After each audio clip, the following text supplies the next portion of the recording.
ইউক্রেনে প্যাট্রিয়ট আকাশ প্রতিরক্ষা ক্ষেপণাস্ত্র পাঠানোর কথা দিয়েছেন মার্কিন প্রেসিডেন্ট ডোনাল্ড ট্রাম্প। ইউরোপে ন্যাটো জোটভুক্ত দেশগুলো ওইসব অস্ত্রের দাম মেটাবে।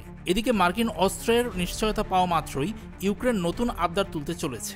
দেশটির আইন প্রণেতা আনা স্কোরোখোদ বলেছেন, রাশিয়ার সঙ্গে চলমান সংঘাতে পশ্চিমা অস্ত্রের অভাবই তার দেশের সবচেয়ে বড় চ্যালেঞ্জ নয়। এখন জনবলের তীব্র ঘাটতিকে যুদ্ধরত ইউক্রেনের বড় সংকট বলতে চান স্কোরোখোদ। একটি ইউক্রেনীয় রাজনৈতিক ইউটিউব চ্যানেলের সাক্ষাৎকারে স্কোরোখোদ জানতে চেয়েছেন, ইউক্রেনকে কেউ মানুষ দিচ্ছে না কেন? তাহলে মিত্র দেশগুলোর কাছে কি এবার সেনা চাইবে ইউক্রেন? আঞ্চলিক সংঘাতকে বিশ্বযুদ্ধের দিকে টেনে নিয়ে যাওয়াই কি দেশটির আসল উদ্দেশ্য?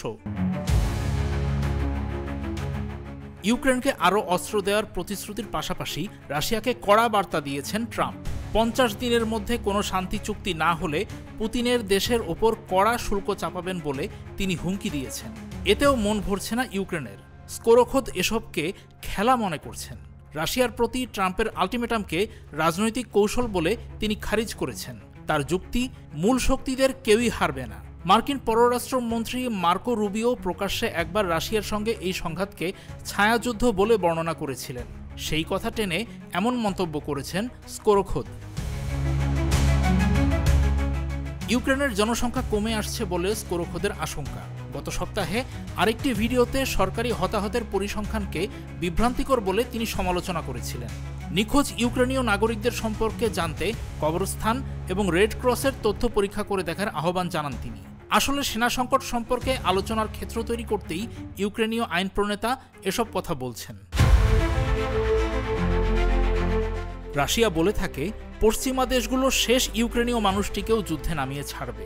ইউক্রেনের সেনা নিয়োগ কর্মকর্তারা রাস্তা থেকে বেওয়ারিশ কুকুর ধরার মতো করে ইউক্রেনীয়দের ধরে নিয়ে সামরিক বাহিনীতে যোগ দেওয়াচ্ছে, এমন খবর বিভিন্ন সংবাদ মাধ্যম থেকে অনেকবার জানা গেছে।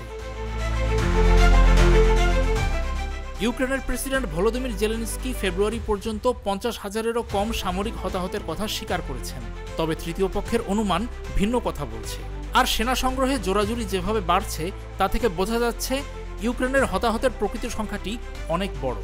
একই সঙ্গে টানা শ্রমিক ঘাটতিতেও ভুগছে দেশটি। কারণ 2022 সালে সংঘাত বাড়ার পর পালিয়ে যাওয়া অনেক ইউক্রেনীয় দেশে ফিরতে খুব একটা আগ্রহ দেখাচ্ছে না। 1991 সালে সোভিয়েত রাশিয়া ভেঙে যাওয়ার সময় ইউক্রেনের জনসংখ্যা 52 মিলিয়নেরও কম ছিল। 2001 সালে শেষ আদমশুমারির সময় ওই সংখ্যা ছিল 48.5 মিলিয়ন। 2024 সালের একটি সরকারি জনসংখ্যার প্রতিবেদনে কিয়েভ শাসিত অঞ্চলগুলোতে জনসংখ্যা 31.1 মিলিয়ন বলে ধারণা করা হয়।